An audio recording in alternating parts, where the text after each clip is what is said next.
sent them a note back. So from that point on, for 4 years now, they have been calling me DNC, and they're using different numbers. Doing the same time every day this time. Anyway, so we were on the floor of the jail, and everybody else had been moved down to the buses. And so he convinced me that he would leave, and he says, "Well, I can't." First, he said, "I'm not going to leave because I have to go to Reedsville." And I said, "Well, I'm not leaving here until you are let out of there." And so he said, "No," he said, "maybe I can convince them that to let me go, and then they can pick me back up."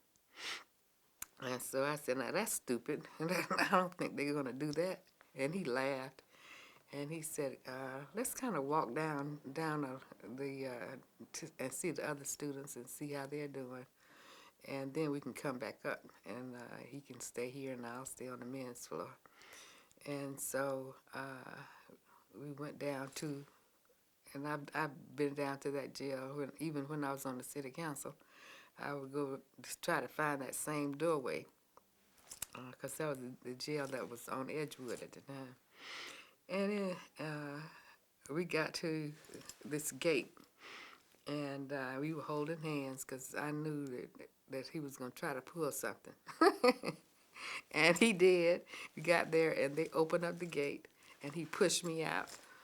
And I started just crying and banging on the doors. "Let me in, let me back in. I can't leave him here. You're going to kill him." And so he said, "No, Carolyn, they're not going to kill me." And I just sat down and sat in at the jail on the floor outside the gate. And finally, the police chief came over and he said, "Carolyn, nothing's going to happen to him." And that was when they brought us to Pascal's that night. And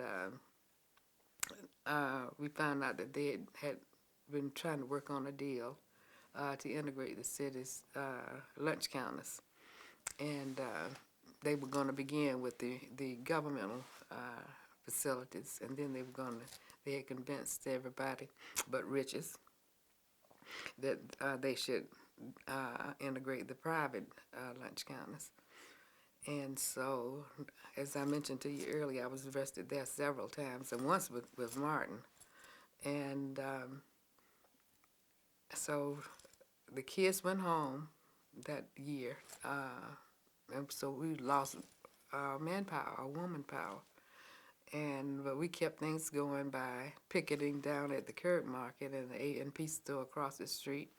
And the city students were able to keep things going. And then some people who were a little older than us would come and relieve us and bring food and so forth. NAACP let us use their offices down on Auburn Avenue during the summer while we were waiting for the students to come back. And eventually in 1962, when I was a senior, and had just become engaged to be married in that following summer, I would decided that, okay, I'm going to go to K Jewelers. I'm not going to get anything from Richards because we were boycotting Richards at the time. And it just so turned out I was on my way with my mom down to K Jewelers to pick out my wedding rings, and I got a call from Michael Rich, who at the time was the matriarch of was the son of Dick Rich, who was the matriarch of the Rich family. And they spoke to Daddy and said they were trying to locate me, and that they wanted me to come and integrate the Magnolia Room, which was our point of, if we break this, then we'll break everything. We'll break everything wide open. So I said, okay. Daddy said, "Well, you don't have to do it if you don't want to." I said, "Oh, no, this is what we've been fighting for." But I said, "I would like to have a little company." So he said, "Who would you like to have to go with you?" I said, "An older black lady." And he said, "You're very close with Lucille Scott, who was a Republican." And my dad, of course, was a big-time Republican here. And he said, he called Lucille, who was the sister of C.A. Scott, of the Atlanta Daily World, and they were totally against us, but she was not. So we went down to the Magnolia Room, and they took out all of the tables and left one table in the center. And that was, and all the help were black people. And when we walked in, they were, you could see the faces of the black people. They were full of pride and fear at the same time. And that's the first time that I ever felt any kind of fear or any kind of real emotion. Because when you're involved in a movement like that, you talk to your God, and you know that if you have that kind of commitment, that you're gonna die. I mean, you don't ever make that kind of commitment but once in your life.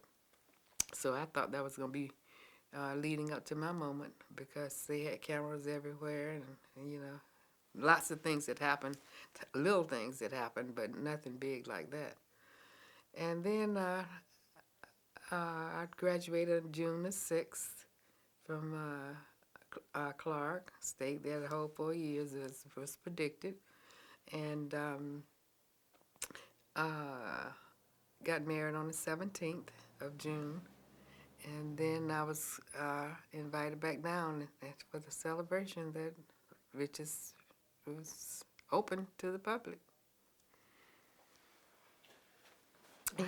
Then after that, after I was gone away for a while with my husband, because we traveled various locations, I came back to Atlanta while he was on secret missions for the first Vietnam excursions. And I decided that I was going to make sure that everybody was living up to their words of what they said they were going to do, and walked into Rich's apartment and saw women, black women and black men salespersons on the floor. And as it turned out, in 1969, I think it was, when I came back, even though Rich's had salespersons, they had nobody in management, no blacks in management. So the Urban League was asked to find qualified persons, because Rich's was under a federal court order. They had to hire managers. So again, I was called upon to put in an application to Rich's, and I thought, okay, I'm in graduate school, I'm gonna get my graduate work out of the way while James is in Vietnam. And turned out that the day that they got my application, they called and my mom and asked if I could come down to be interviewed.